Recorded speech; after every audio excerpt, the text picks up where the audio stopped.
ஆன்மீக நண்பர்கள் அனைவருக்கும் அன்பு கலந்த வணக்கங்கள். இன்றைக்கு நாங்கள் ஆன்மீகம் சம்மந்தமான பதிவில், அதாவது அபூர்வ அருள்மிகு மோகனூர் காந்தாமலை முருகன் கோவிலை பற்றி தான் நாம் இன்றைக்கு பார்க்க போகிறோம்.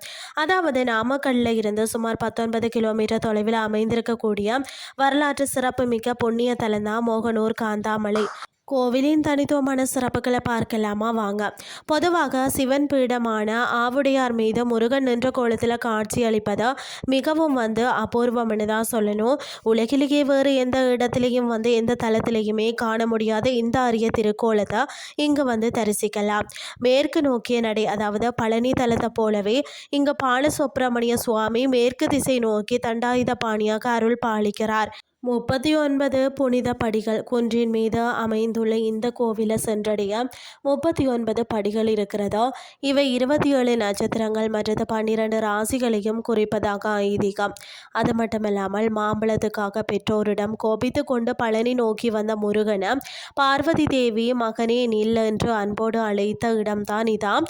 தாயின் குரலுக்கு செவி சாய்த்த முருகன் நின்றதால் அதாவது மகனூர் என அழைக்கப்பட்டு காலப்போக்கில் மோகனூர் அப்படின்னு சொல்லி மருவியதாம்.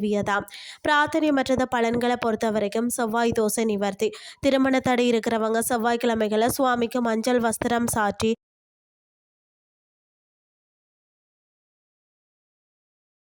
செவரளி மாலை அணிவித்து வழிபட விரைவில் திருமணம் கைகூடும்.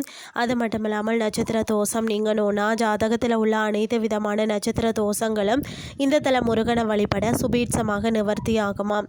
அறிவுள்ள குழந்தை பாக்கியம். இந்த தலத்தை பாலசுப்பிரமணியனிடம் வேண்டிக் கொள்ளும் தம்பதியருக்கு தன்னம்பிக்கையும் கூறிய அறிவும் கொண்ட நன்மக்கள் பேறு கிட்டும் என்பது பக்தர்களின் தீராத நம்பிக்கை.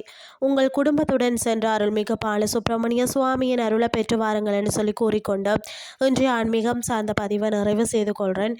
இதே மாதிரி மற்றொரு ஆன்மீகம் சார்ந்த பதிவோடு உங்களை சந்திக்கிறேன். நன்றி.